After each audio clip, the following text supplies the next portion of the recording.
фугитивната прашина која не влегува во филтрите, а фени ја испушта во енормно големи количини кога го стартува капацитетот, е штетна за здравието на луѓето и животната средина, тврдат за нова во Инспекторатот за животна средина. Оваа прашина во себе содржи сулфур диоксид и загадувачки супстанци. Прашината која по нормален пат излегува од филтрите е во рамките на максимално дозволените граници, вели директорот Фирус Мемет. Од добиените резултати, во најголем број се во рамките на максимално дозволените концентрации, но со одредени исклучоци, фени која ја уклучува инсталацијата во погон, тие 10-20 минути испушта енормно огромна прашина или чад со цел постигнување на одреден степен на температура и тогаш во тој период се појава тој видлив чад оддалеку што е во близина на локацијата на фени, зависно ружата на ветрови, тој чад се движи во различни насоки. Составот на прашината, согласно анализите што ги имаме, содржи метали кои паѓаат во близина на локацијата и се штетни нормално и за растенијата и за животните. За растенијата се штетни затоа што при самото паѓање, таложење на листовите ја спречуваат хлорофилната асимилација и така натака. За животните и луѓето исто така при вдишување, таа фугитивна прашина прави најголем проблем. Таа лебди и затоа што има специфична тежина голема и паѓа во близината на фени.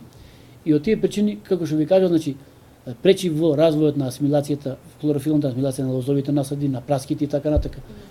И во секој случај, да, и на здравјето на луѓето. Од овие документи, од испитувањата, може да се види дека во одредени денови е забележано енормно загадување од фени.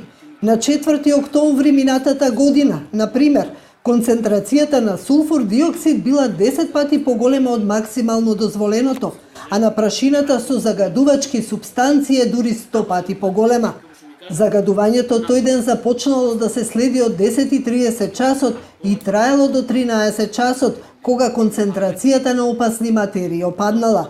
Директорот Фирус Мемет вели дека во Министерството им се врзани рацете и не се во можност да казнуваат, бидејќи на фени, како и на другите загадувачи во државата, им е даден рок од уште 1 година да се прилагодат на стандардите на Европската Унија. Фени е еден капацитет кој има добиено интегрирана еколошка дозвола и во периодот кој следи до 1 април 2014 е должен да се усогласи во целост.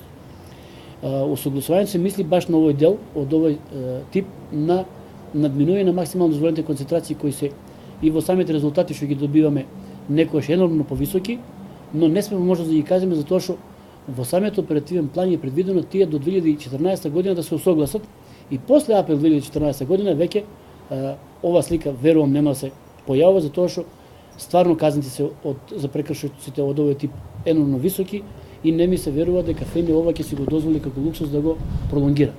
Во инспекторатот објаснуваат дека фени врши собствени испитувања кои редовно ги доставува во Министерството за животна средина, а прават и дополнителни испитувања на мерните станици во Шивец и Возарци. Испитувањата на фугитивната прашина се прават на 2 недели.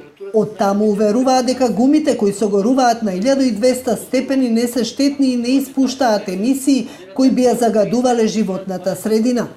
Нашиот соговорник објаснува дека и оваа жгура која се фрла во депонијата на Возарци не е штетна за луѓето и околината, а наоѓа широка примена во други видови индустрија. За да користи гума, тие соодветно постапија, поднесоа барање до Министерството и добија дозвола за осигурување на гума, одреден тип нормално со сертификат.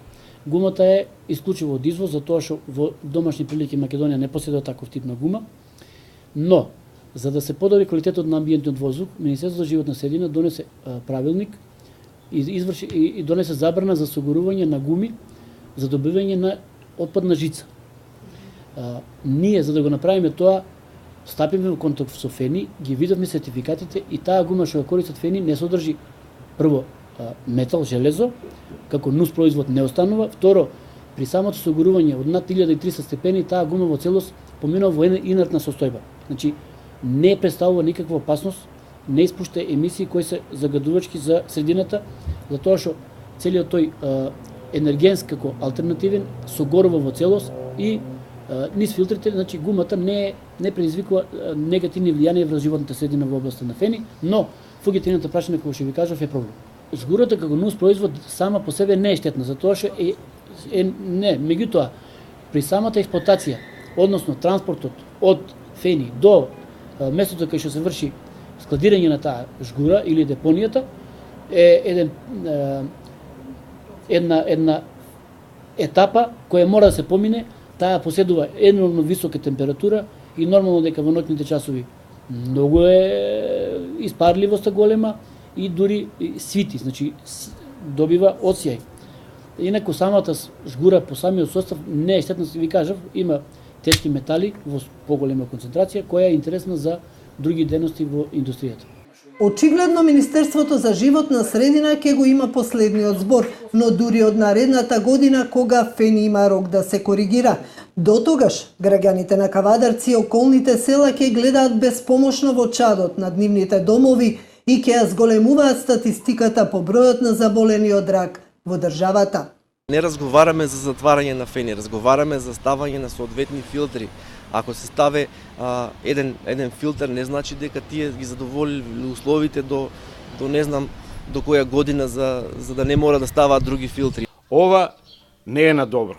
Ова е помор на народот од Тиквишијата. Не сум изненаден од оваа што фени, нели, го работи со кавдарчани, изненаден сум што нели надлежните што треба во властето да го пратат, да го не преземат мерки. Македонија е пред испитот на зрелоста. Дилемата е само дали сака или не да го положи.